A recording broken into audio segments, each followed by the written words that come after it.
पे आपके पास आऊं, लेकिन इसी बीच में जरा विपिन जी के पास आना चाहता हूं। सीनियर जर्नलिस्ट हमारे साथ हैं। विपिन जी, कुछ आकलन पिछली सर्जिकल स्ट्राइक्स या और भी देशों में जिस तरीके से ऐसे रिटेलिएट करने की बात आती है, हम कुछ कर सकते हैं अभी कि ये कब तक कोई ऐसा जवाब हम देने जा रहे हैं पाकिस्तान को, आतंकियों को? देखिए, बतौर पत्रकार जो मैं समझ रखता हूं, देखिए आगे तो ये क्योंकि सुरक्षा का मामला है तो ये सुरक्षा एजेंसियां या जो फौज है उन्हीं को भली भांति पता है कि अब अगला कदम क्या उठाना है। लेकिन ये बात तय है कि सर्जिकल स्ट्राइक से बहुत आगे अब कोई कदम उठाया जाएगा ताकि दुश्मन को समझ आ जाए उसी की भाषा में। क्योंकि यहाँ पर पीओके पे भी हम लोगों ने वहां पर जो लोग निर्दोष लोग हैं, वहां के लोग जो हैं वो खुद जो पाकिस्तान के अवाम से और उनकी सरकार से, उनकी फौज से जो तंग आए हुए हैं, यहाँ पर ये जरूरी बात है कि जो टेरर कैंप्स है वहां पर उस पर हमला बोलना है। तो यहाँ पर ये बिल्कुल निश्चित बैठना चाहिए कि ये यहाँ पर फौज अब आराम से बैठने वाली नहीं है और कुछ बड़ा होने वाला है।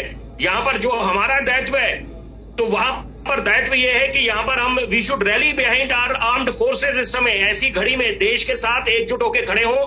लेकिन साथ साथ सवाल अगर कांग्रेस के प्रवक्ता पूछते हैं, मैं इत्तेफाक रखता हूं कि जो टूरिस्ट स्पॉट्स हैं वहां पर सुरक्षा क्यों नहीं दी गई? क्योंकि एक तरफ अगर आप पर्यटन को बढ़ावा दे रहे हैं, आप चाहते हैं कि यहाँ पर टूरिज्म बढ़े, क्योंकि सबसे बड़ा अर्थव्यवस्था को अगर बल मिलता है तो टूरिज्म से मिलता है। धरती के स्वर्ग में, कश्मीर में अगर आपको दोबारा वहां पर अब रोजगार मिलने लग गया था, तो वहां पर साथ साथ साइमल्टेनियसली पैरेलल आपने सिक्योरिटी के पुख्ता प्रबंध क्यों नहीं करे? क्योंकि यहाँ पर अगर कोई वीआईपी मूवमेंट होता है तब तो बिल्कुल सुरक्षा के चाक चौबंद प्रबंध कर दिए जाते हैं। लेकिन एक आम आदमी की सुरक्षा को लेकर वो पुख्ता कदम समय रहते क्यों नहीं उठाए गए? ये सवाल बनता है, बिल्कुल जायज सवाल है, दुरुस्त सवाल है। लेकिन साथ साथ अब भूलना नहीं चाहिए कि ये आग किसने लगाई है, ये शुरुआत किसने करी है? पाकिस्तान के सेना मुखिया ने, यहाँ पर आसिम मुनीर ने जो बात करी थी टू नेशन थ्योरी, वो जो बात कर रहे थे कि हम लोग मुस्लिम हिंदू हिंदू वहां पर बिल्कुल साफ संकेत मिल रहे थे कि यहाँ पर उनकी मंशा क्या है, मानसिकता क्या है।